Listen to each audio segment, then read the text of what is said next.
இன்றே டவுன்லோட் செய்து உங்கள் ஃபேவரட் ஷோக்களை என்ஜாய் பண்ணுங்க. அவனே இன்னும் எப்படிதான் இவளுக்கு எதிராக பிளான் பண்றதுன்னு தெரியலையே. நான் வச்ச கரண்ட் ஷாக்ல அந்த சாமுண்டீஸ்வரி மண்டையை போட்டுருவா, உன்னை எப்படியாவது ஈஸியா பிரசிடென்ட் ஆக்கிடலாம்னு நினைச்சேன்டா. ஆனா வழக்கம் போல அந்த டிரைவர் பையன் வந்து நம்ம திட்டத்தை எல்லாம் நாசமாக்கிட்டான். டேய், அவங்கிட்ட நம்ம தோத்துக்கிட்டே இருக்கிறது எனக்கு அசிங்கமா இருக்கடா அவனே. அதான் சித்தப்பா எனக்கு அவமானமா இருக்கு. என்ன ஆனாலும் சரி, இந்த எலெக்ஷன்ல மட்டும் நம்ம தோத்துறவே கூடாது. ஆமாடா, இதுல ஜெயிச்சு நான் பிரசிடென்ட் ஆனாதான் சாமுண்டீஸ்வரியோட மொத்த குடும்பத்தையும் அதிகாரத்தை யூஸ் பண்ணி அழிக்க முடியும்.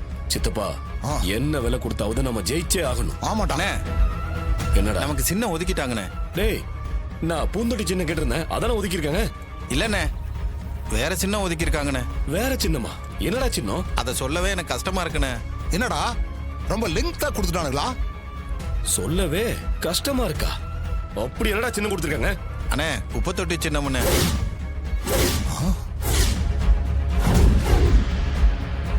என்னடா சொல்ற? குப்பை தொட்டி சின்னமா? ஆமாண்ணே, எனக்கே கேட்டவனே ஒரு மாதிரியா இருக்குண்ணே. ஏண்டா மவனே, அதிகாரிகள் கூட நமக்கு துரோகம் பண்றாங்களேடா. போய் போய் குப்பை தொட்டி சின்னத்தை ஒதுக்கிருக்காங்க. சித்தப்பா, இதை வச்சுக்கிட்டு எப்படி ஓட்டு கேட்கறது? ஜனங்க கிட்ட உங்க ஓட்ட குப்பை தொட்டில போடுங்க நான் சொல்ல முடியும்? வாங்க, நம்ம அதிகாரிங்க கிட்ட போய் வேற சின்னம் கேட்போம். வாங்க சித்தப்பா. சரி, அண்ணே, அப்படிலாம் கேட்க முடியாதுண்ணே. ஏண்டா? பூந்தொட்டி சின்னத்தை 2 பேர் கேட்டதுனால குழுக்கள் முறையில சின்னத்தை ஒதுக்குனாங்கண்ணே. அதுல நமக்கு பூந்தொட்டி சின்னம் கிடைக்கலண்ணே. குப்பை தொட்டி சின்னம் தானே கிடைச்சிருக்கு. அதெல்லாம் மாத்த முடியாதுண்ணே. சரிடா, நான் பாத்துக்கிறேன். சரிண்ணே, போயிட்டோம். சித்தப்பா, எதை தொட்டாலும் பிரச்சனையா இருக்கே. மவனே, விர்றா மவனே, இந்த குப்பை தொட்டியவே நமக்கு சாதகமாக்கலாம்டா. எப்படி? சொல்றேன் கேளு மவனே. ஜனங்க கிட்ட இந்த சாமுண்டீஸ்வரியை தோக்கடிச்சு தூக்கி குப்பை தொட்டியில போடுங்கன்னு சொல்லுவோம். தீமைகளை தூக்கி குப்பை தொட்டியில போடுங்கன்னு சொல்லுவோம். எதிரிகளை எல்லாம் ஒட்டு மொத்தமா வளைச்சு தூக்கி குப்பை தொட்டியில போடுங்கன்னு சொல்லுவோம். இந்த ஊருக்கு தீமை செய்வாங்கல்ல, அவனுங்களை எல்லாம் தூக்கி குப்பை தொட்டியில போடுங்கன்னு சொல்லுவோம். இந்த பாரு மவனே, அரசியல்னு வந்துட்டோம்னா நமக்கு பாதகமா வர்றது எல்லாம் நமக்கு சாதகமா மாத்திக்கணும். அதுதான்டா மவனே நம்ம சாணக்கியத்தனம். இந்த பாரு, இந்த சித்தப்பனோட சாணக்கியத்தனம் என்னங்கறத இந்த தேர்தல்ல நீ பார்க்க போற. என்னமோ சொல்றீங்க, எல்லாம் நல்லபடியா நடந்தா சரிதான். நடக்கும் அவனே, எல்லாம் நல்லபடியா நடக்கும். நீ ஒண்ணும் கவலைப்படாத. இந்த பாரு, இன்னைக்கு நாள் நல்லா இருக்கு. இன்னைக்கே நாம பிரச்சாரத்தை ஆரம்பிச்சிருவோம். இப்ப நாம கோயிலுக்கு போய் ஜெயிக்கிறதுக்காக ஒரு கும்பிட போட்டு வந்துருவோம். சரி, போலாம். வாமவனே. அம்மா வணக்கம். வணக்கம்மா. என்னம்மா உங்க முகத்துல இன்னைக்கு ரொம்ப சந்தோஷம் தெரியுது? சந்தோஷம் இருக்காதா? முதல் முறையா என் மருமக சாமுண்டீஸ்வரி பஞ்சாயத்து போர்டு எலெக்ஷன்ல நிக்க போறா. ஆமாமா, நாங்களும் கேள்விப்பட்டோம். இந்த காலத்துல பொம்பளைகளை எலெக்ஷன்ல நிக்கிறது நல்ல விஷயம்தான். உங்க மருமக ஜெயிச்சு வந்தா அது நம்ம பெண் குலத்துக்கு பெருமைதானுமா. கண்டிப்பா என் மருமக ஜெயிப்பாம்மா. அவளுக்கு துணையா இந்த சாமி இருக்கணும்னு தான் நான் வேண்டிக்கு வந்திருக்கேன். உங்க நல்ல மனசுக்கு உங்க மருமக கண்டிப்பா ஜெயிப்பா. வரமா, வா போலாம். வரேங்கம்மா. வாங்கம்மா. அம்மா தாயே. அம்மா, உங்க மருமக எலெக்ஷன்ல நிக்கிறதா கேள்விப்பட்டோம். ஆமாம்மா, முதல் முறையா என் மருமக நிக்கிறா.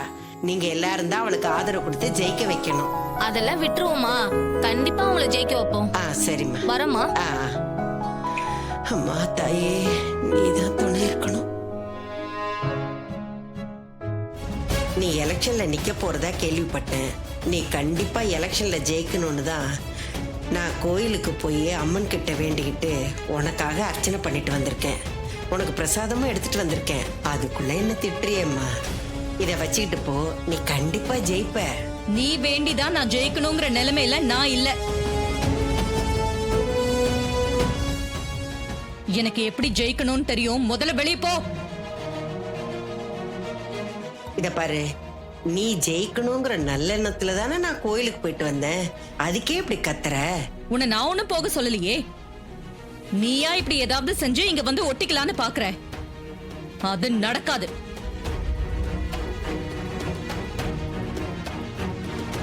அக்காக்கு தான் உன்னை பார்த்தாலே பிடிக்க மாட்டேங்குதுல்ல, அப்புறம் ஏன் அடிக்கடி வந்து டார்ச்சர் பண்ணிட்டு இருக்க? நீ அக்காவுக்காக வேண்டிக்கவும் வேணாம், ஒன்னும் பண்ண வேண்டாம். என் அம்மா அக்காவை கொண்ட கொலகார குடும்பம் தானே நீங்க?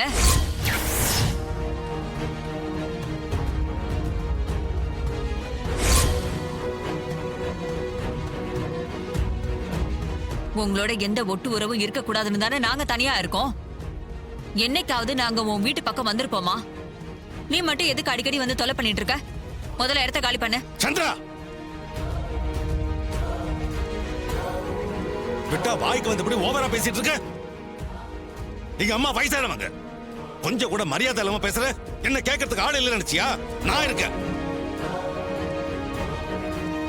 இல்ல மாமா, அது நீ எதுவும் பேசாத, வாய மூடு. மருமக எலெக்ஷன்ல நிக்கிறாளே, அவன் நல்லபடியா ஜெயிக்கலன்னு கோயிலுக்கு போய் சாமியை வேண்டிட்டு வந்திருக்காங்க. அவங்கள போய் இப்படிதான் கண்ணா பின்னான்னு பேசுவியா? வாய திறக்காத. அவ மேல ஏன் கோவப்படுறீங்க? உங்க அம்மா வராம இருந்திருந்தா எந்த பிரச்சனையும் இருந்திருக்காது. வந்தா இப்படி அவமானப்பட வேண்டியதாதான் இருக்கும். இது பாரு, கும்பாபிஷேகத்துக்காக நீ எங்களை கூப்பிட்ட, நாங்களும் வந்தோம். அப்புறம் என்னென்னமோ நடந்து கும்பாபிஷேகமே நின்னு போச்சு. அதோட உனக்கும் எங்களுக்கும் இருந்த உறவு முறிஞ்சு போச்சு.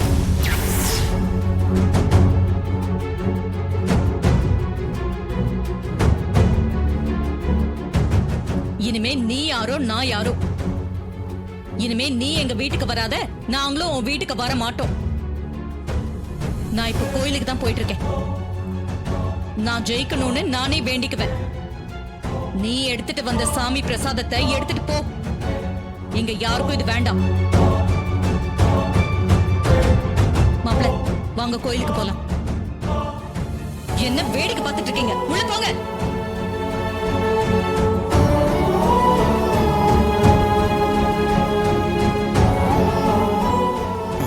எல்லாம் போயிட்டாங்க.